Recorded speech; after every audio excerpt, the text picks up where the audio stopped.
είναι το Βαριετέ, μια εκπομπή ποικιλιών που παρουσιάζεται κάθε Δευτέρα το απόγευμα από το Φιλόξενο Μεταδεύτερο. Στο μικρόφωνο ο Βασίλης Λαλιώτης.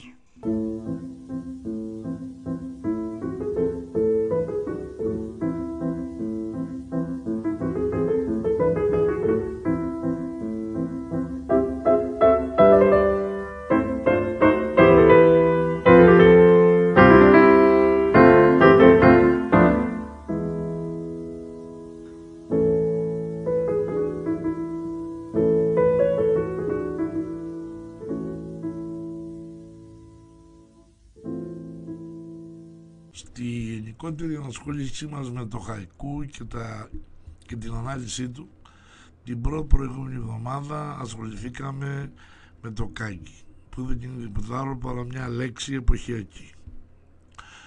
Και αν το κάγκι έδωσε την ευκαιρία, επειδή η χρήση του από τους Ιάπωνες γίνεται με τη χρήση λεξικών και την μιμήθηκαν,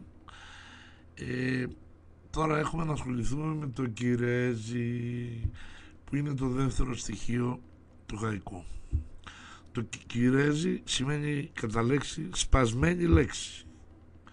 Άρα λοιπόν το χαϊκού περιέχει ένα στοιχείο μέσα που το κόβει σε μια σπασμένη λέξη. Συνήθως οι αναλύσεις οι δυτικές καταλήγουν ότι το κιρέζι αντικαθίσταται από τα σημεία στίξης. Θα το αναλύσουμε λίγο περισσότερο αφού ακούσουμε λίγη μουσική.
Το πρόβλημα στο χαϊκού, αν τα δούμε και τα δύο θέματα αυτά, δηλαδή και το κάντζι και το κυρέζι, έχει να κάνει με το γεγονός ότι οι συλλαβές της ιαπωνικής γλώσσας που λέγονται μόρας δεν αντιστοιχούν στις ευρωπαϊκές και ότι η ιαπωνική γλώσσα δουλεύει πολύ με προθέματα τα οποία μπαίνοντας μέσα στη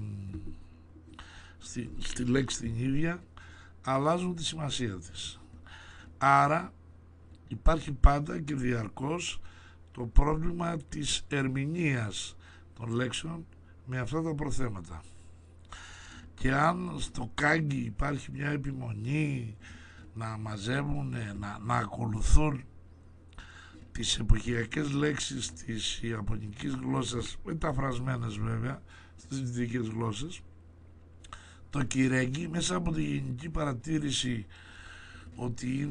ότι μπορεί να αποδοθεί με τα σημεία στίξεως, είναι ακριβώς το άλλο κομμάτι που υπάρχει μέσα και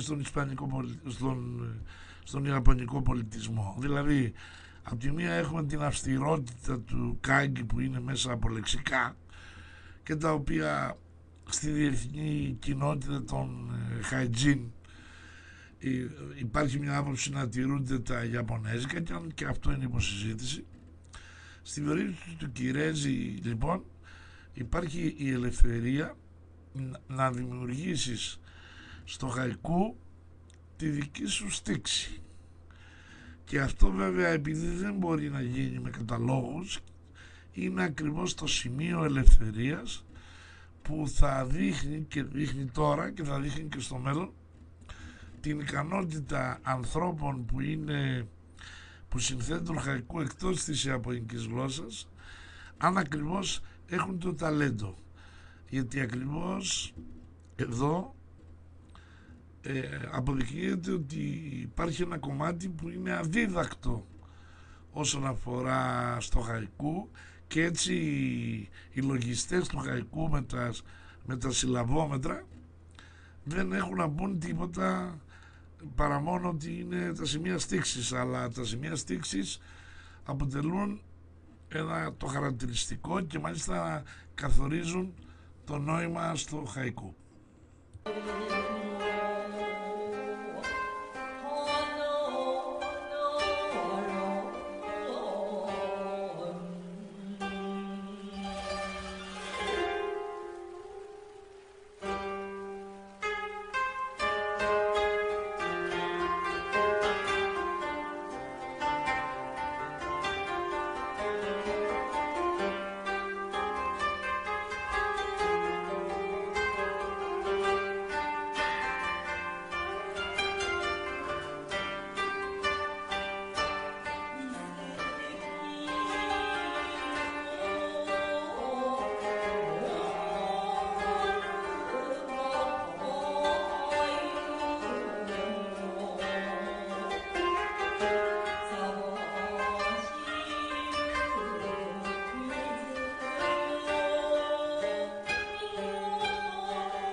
Θα σας διαβάσω μερικά από τα χαϊκού που έχει μεταφράσει η Ξένη Σκαρτσή από τις πρώτες μεταφράσεις της δεκαετίας του 70 που έγιναν στα ελληνικά. Αυτά πρωτοδιάβασα κι εγώ για να ποικίλουμε κάπως την εκπομπή η οποία ασχολείται με τα τεχνικά του χαϊκού.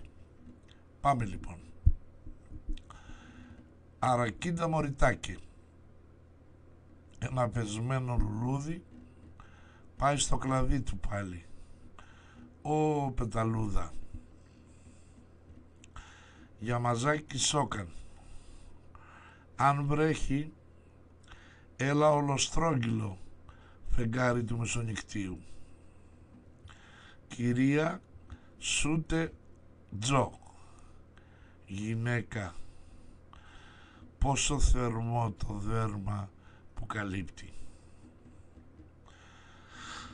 Ακολουθεί ο Μπασό με το κλασικό για τη λιμνούλα. Αρχαία λιμνούλα. Πηδάει ένας βάτραχος μέσα. Ήχος νερού. Το φεγγάρι θα σε φέρει σπίτι μου. Ο Πανδοχέας. Φιλάρες κατριφύλια τεντωμένα χάμω. Κακότροπα και ωραία. Μαύρο κοράκι κάθισε σε δέντρο δίχως φύλλα. Σούρουπο φθινοπορεινής μέρας. Χώρια θα ζούμε φίλοι μου, σαν τις αγριόχινες που χάθηκαν στα σύννεφα. Μεσάνυχτα, κάτω από το φεγγάρι, μυστικό σκουλίκι σκάβει το κάστανο. Τα κουπιά χτυπούν τα κύματα και παγώνουν τα σωθικά μου. Κλαίω καθισμένος στη νύχτα. Η Σκαρτσή έχει διαρκώς σημάνσεις κυρέζει στα χαϊκού της με παύλες, δηλαδή μεγάλες σημάνσεις, στίξεις από την δική μας γραφή.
Όσοι παρακολουθείτε τις εκπομπές για το χαϊκού, θα πρέπει να θυμάστε ότι ισχυρίστηκα ότι το χαϊκού δεν είναι ένα ποίημα που γίνεται από 5, 7 και 5 συλλαβές.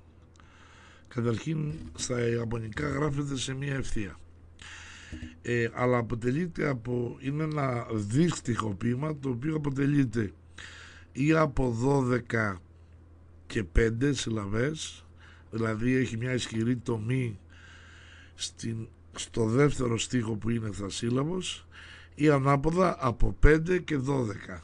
Δηλαδή στην πραγματικότητα είναι ένα δύστιχο του οποίου ένα στίχος έχει 12 συλλαβές με μια ισχυρή τομή στην πέμπτη συλλαβή. Αυτό διευκολύνει τα πράγματα, διότι συνήθως στη θέση αυτών των τομών που σας είπα μπορούμε να τις θεωρήσουμε και σαν κυρέζι, δηλαδή να κρατάμε λίγο τη φωνή, γιατί έχουμε και πρόβλημα πώς να διαβάζουμε τα χαϊκού και εγώ δεν νομίζω ότι τα διαβάζω καλά, τέλος πάντων. Να κρατάμε την τομή δηλαδή εκεί σαν να είναι μια άνω τελεία ή μια τελεία, για να δείχνουμε ακριβώς το στοιχείο που υπάρχει αυτού του σπασίματος της λέξης. Και από την άλλη μεριά, κυριολεκτικά στη δυτική ποιητική μπορούμε να κάνουμε στα αλήθεια σπάσιμο λέξεων, και εκεί ακριβώς είναι το μεγάλο ταλέντο, να κάνουμε δηλαδή αυτό που έκανε ο Σολομός στον Εθνικό Ύμνο, που έγραψε το θέρι από το θερισμένα στην πρώτη σελίδα, στο τέλος του στίχου με παύλα, και το σμένα από κάτω. Το θέρι βέβαια τέριαζε με τη ρήμα, έτσι όπως το έκανε ο Σολομός.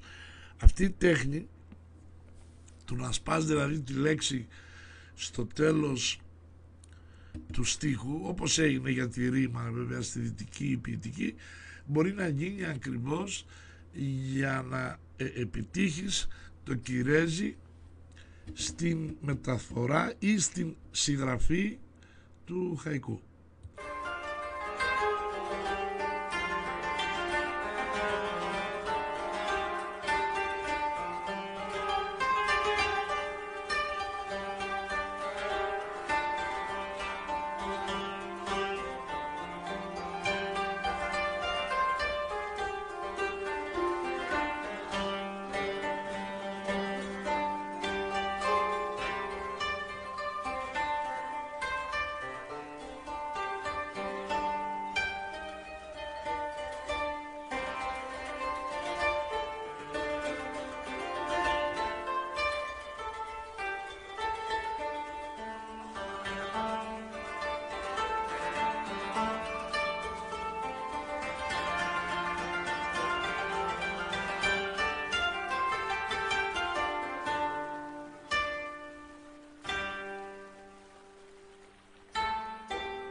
Μερικά ακόμη χαϊκού από τις μεταφράσεις της Ξένης Καρτσή. Αυτά εδώ συνεχίζουν να είναι του Μπασό. Κάτω από την Πανσέλινο περπατούσα γύρω στη λίμνη όλη τη νύχτα. Ο Σάιγιο θα έγραφε ποίημα και για αυτήν, η γυναίκα που πλένει πατάτες. Ο Σάιγιο είναι αρχαίος Ιαπωνέζος ποιητής. Ψαράκι 2 πόντους, κάτασπρο εφήμερο, χάραμα. Να η ζωή, καλάμι που βλασταίνει στάχυρο καλύβας, χορτάρια του καλοκαιριού. Να τη βγήκε απ' τα όνειρα γενναίων στρατιωτών. Λάμψη αστραπής, μες στο σκοτάδι πάει η φωνή του ερωδιού. Φωνή του κούκου, αζαλέες στα βράχια, σαβαμένες από το αίμα του. Στο λασπότυχο φρεσκοσκισμένο χαρτί, μακριά μαγιάτικη βροχή. Κάνε με πιο μοναχό με το τραγούδι σου, κούκε του δάσους. Νύχτα χωρίς φεγγάρι, δυνατός άνεμος ζώνει τους αρχαίους κέδρους. Φωνή του κούκου έπεσε στη λίμνη όπου έπλε πριν. Μετά από τον ύπνο στο ναό κοίταζα το φεγγάρι με πίσιμο βλέμμα.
Ξέρετε, κάποια φορά η πρώτη προσπάθεια που γίνεται να υπερβαίνει τις επόμενες όταν πάμε να μεταφέρουμε κάτι από μια ξένη γλώσσα στα μεταφράσματα. Θέλω να πω δηλαδή ότι οι μεταφράσεις της ξένης καρτσί που διαβάζω εδώ φαίνεται να σέβονται απόλυτα το κυρέζι, δηλαδή τη σπασμένη λέξη, δηλαδή το κόψιμο της συλλαβής, δηλαδή την ισχυρή στίξη ανάμεσα στους στίχους του χαϊκού. Βέβαια πάρα πολλά χαϊκού που γράφτηκαν μετά φαίνεται πως αυτοί που τα έγραψαν δεν έκαναν τον κόπο να ασχοληθούν, αλλά είπαμε είναι η Forrest Gump της λογοτεχνίας. Τους δώσανε 3 νουμεράκια, 5-7-5, και νόμισαν ότι με τα 3-7 νουμεράκια θα είναι ικανοί να γράψουν τις βλακιούλες που γράφουν, ανάλογα με τη δυνατότητα που έχουν να τα τυπώσουν. Το λέω αυτό γιατί με κριτήρια του χαϊκού, όχι όμως κριτήρια τόσο αυστηρά που να μην ξέρω εγώ, ξεπερνάνε τους κανόνες 5-7-5, γιατί ο Μπασό είναι ο πρώτος που τους παραβίασε βέβαια.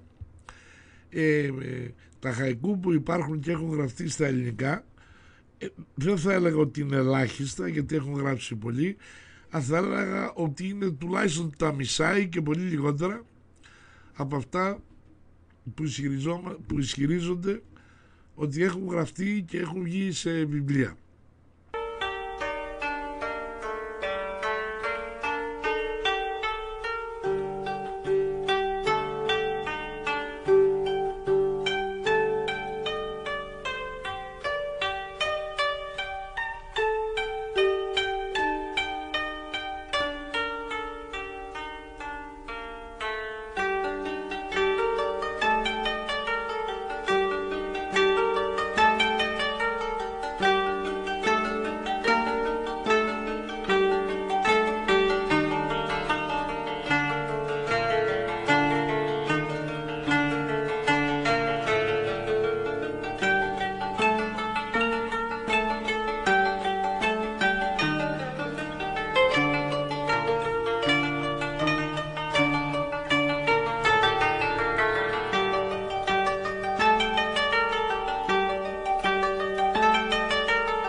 Για να συγκεκριμενοποιήσω λοιπόν τις θέσεις μου απέναντι στο χαϊκού, θέλω να πω λοιπόν ότι όσο αφορά το κάγκι πρέπει να έχουμε περισσότερη ελευθερία και πρέπει ανάλογα με τις γλώσσες, γιατί έτσι κι αλλιώς η δυνατότητα που έχουμε για να γράψουμε ένα κάγκι ή οποιασδήποτε λέξη στα ισπανικά δεν μπορούν να ξεπερνούν τις 7 συλλαβές, διότι εκεί είναι το όριο, και οι λέξεις που έχουμε για να μιλήσουμε για ολόκληρες, για να μιλήσουμε για πράγματα εποχιακά, είναι, νομίζω ότι είναι πολύ περιορισμένες και θα μπορούσαν πολύ εύκολα σε κάθε χώρα να υπάρχει ένα λεξικό για κάγκι που να είναι της χώρας αυτής και έτσι να διευκολύνονται οι αναγνώστες, τέλος πάντων για να μην νιώθουν μειωμένοι σε σχέση με τους Ιάπωνες. Διότι για παράδειγμα, ας πούμε, στην ισπανική γλώσσα όντως στο Μεξικό έχουν κάνει ένα online που λέμε στο διαδίκτυο, ένα κάγκι τοπικό του Μεξικού, και το οποίο πιθανότητα αυτοί που γράφουν χαϊκού το χρησιμοποιούν για να παίρνουν τα στοιχεία και τα εποχιακά, τις εποχιακές λέξεις που πρέπει να χρησιμοποιήσουν. Όσον αφορά το κιρέζι, ακριβώς είναι το στοιχείο που δίνει την ελευθερία στο χαϊκού και που τελικά είναι αυτό που σε τελευταία ανάλυση θα καθορίσει το ταλέντο αυτού που κάνει ένα χαϊκού ως προς την αντίληψη που έχει να παράγει από τη μικρή αυτή φόρμα κάτι αξιονιμόνευτο. Θέλω να πω επιπλέον ότι στις μεταφράσεις που έκανα ή στις μεταφράσεις που διάβαζα μετρούσαμε πάλι πάντα αυτό που λέγαμε τα κούφια. Δηλαδή αν είχαμε 100 χαϊκού, μετράγαμε πόσα χαϊκού για μας εδώ που διαβάζουμε στα ελληνικά, και είπαμε ότι κάθε μετάφραση, οι παλιές που γινόντουσαν από τα αγγλικά κυρίως, είναι μια ερμηνεία. Κοιτάξτε, ερμηνεία από τα ιαπωνικά στα αγγλικά, δηλαδή απάλληψη των δυσημειών, και μετά ερμηνεία από τα αγγλικά στα ελληνικά, όπου βέβαια και γραμματικά και ριζικά και στη φιλοσοφία της γλώσσας η Εγγλέζικη δεν έχει να κάνει τίποτα, δεν έχει τίποτα να κάνει με την αρχαία ελληνική, που και δεν μοιάζει καθόλου ούτε γραμματικά ούτε συντακτικά. Καταλαβαίνετε τώρα πως τρίτον και τέταρτον και πέμπτον από τις αληθείας βρίσκονται τα χαϊκού που απολαμβάναμε, και πόσα βέβαια πραγματικά ήταν άσχημα. Εγώ τουλάχιστον συνήθιζα να τα λέω τζούφια, και λέγαμε λοιπόν ότι ένα βιβλίο είναι επιτυχημένο αν τα τζούφια είναι τα μισά ή λιγότερα από τα μισά. Αυτό είναι ο τρόπος με τον οποίο προσεγγίζαμε μια περίοδο τα χαϊκού, και χωρίς να ξέρουμε ιδιαίτερα τεχνικά χαρακτηριστικά.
Για να το ποικίλουμε, συνεχίζω με τα χαϊκού του Μπασό σε μετάφραση Ξένης Καρσή, η οποία είναι όντως πολύ σημαντική γιατί προσπαθεί να κρατήσει, είπαμε, τα κυρέζι, δηλαδή το κόψιμο των λέξεων.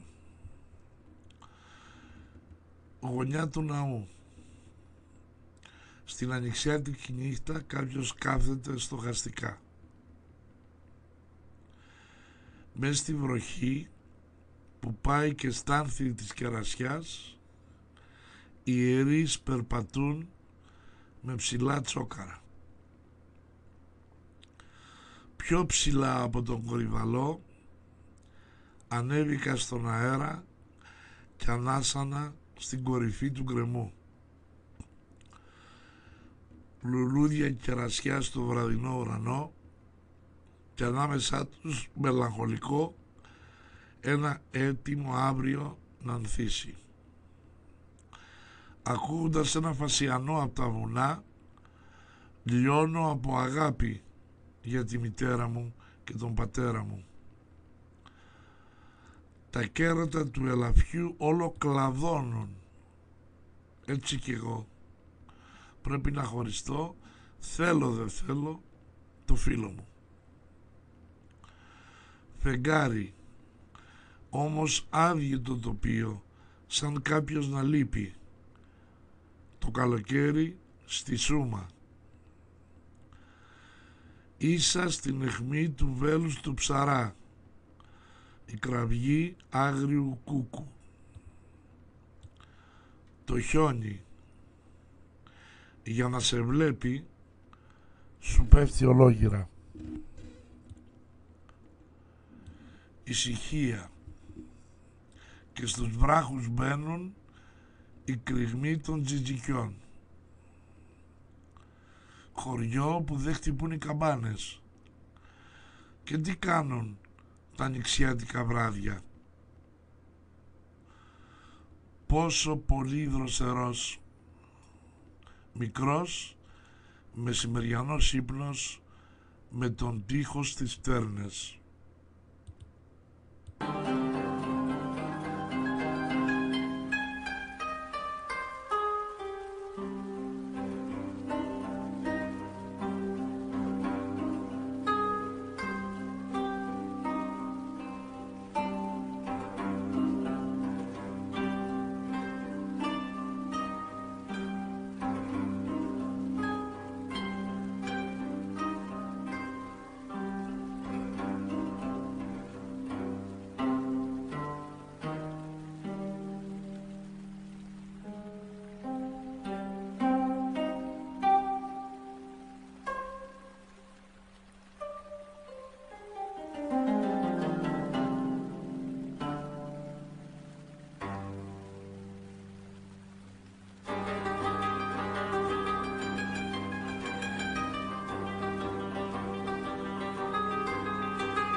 Πραγματικά είναι ενδιαφέρουσες οι μεταφράσεις της Ξένης Καρτσή όσον αφορά το θέμα που κάναμε εδώ, δηλαδή το Κυρέκι. Μακάρι να μπορούσατε να τις δείτε πως έχει βάλει την υψηλή στίξη, δεν ξέρω αν το μεταφέρω διαβάζοντάς το, που βάζει διπλή τελεία, που βάζει τελεία, που βάζει παύλα.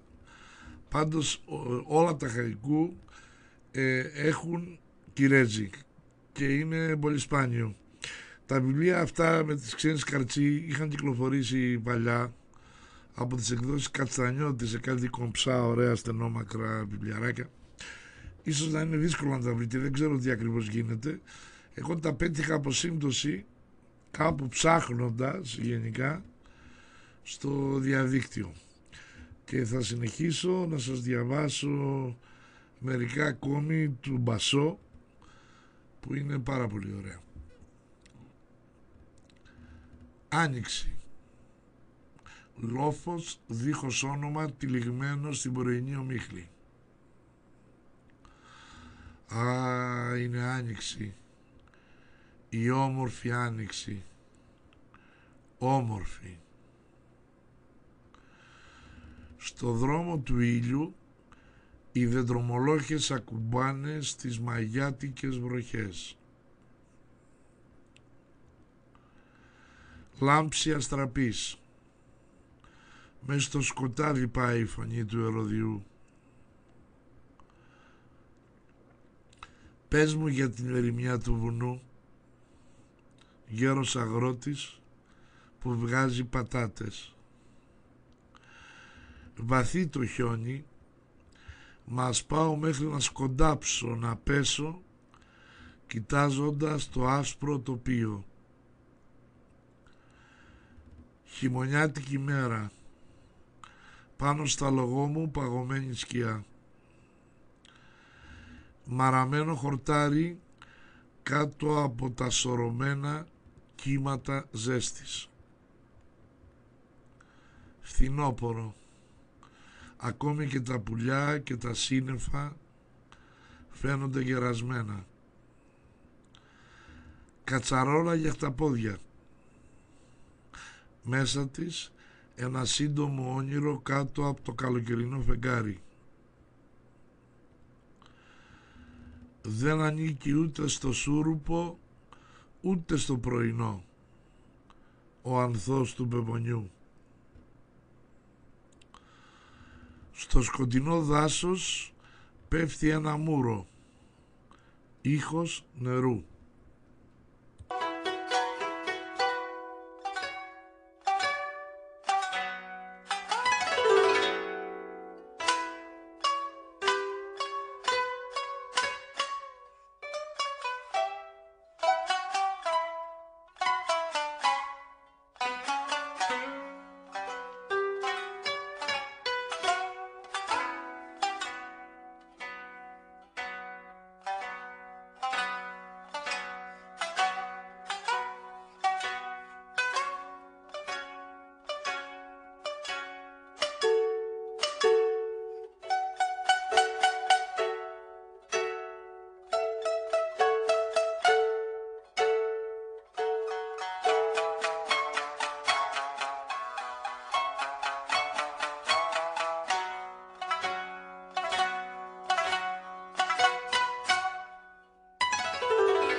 Οι οδηγίες για το κάγκι και το κυρέζι δεν κατατέθηκαν εδώ μόνο για τους υποψήφιους ποιητές, γιατί δεν είναι τελικά αυτοί που με ενδιαφέρουν.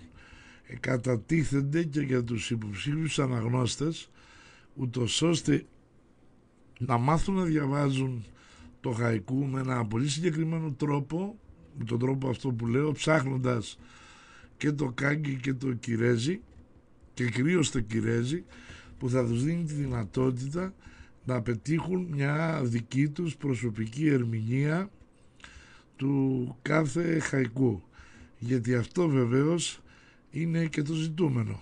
Τώρα, το αμερικάνικο χαϊκού, όπου ένας Αμερικάνος είναι μέσα σε μια τουαλέτα ξεβράκοντος και το παράθυρο κοιτάζει το Βούδα να του κάνει μεταφυσικές, δεν θα μας απασχολήσουν για την ώρα εδώ, θα μας απασχολήσουν αργότερα, καθώς επίσης και διάφορες άλλες απόψεις για τα χαϊκού που έχουν κυκλοφορήσει και κυρίως μερικά στοιχεία για την ιστορία του χαϊκού.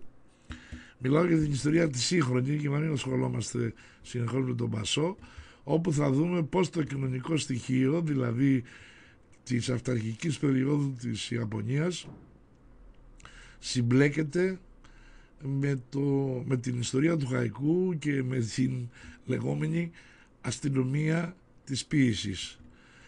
Αυτά για σήμερα, να είστε καλά, σας ευχαριστώ πάρα πολύ, θα τα πούμε την επόμενη εβδομάδα.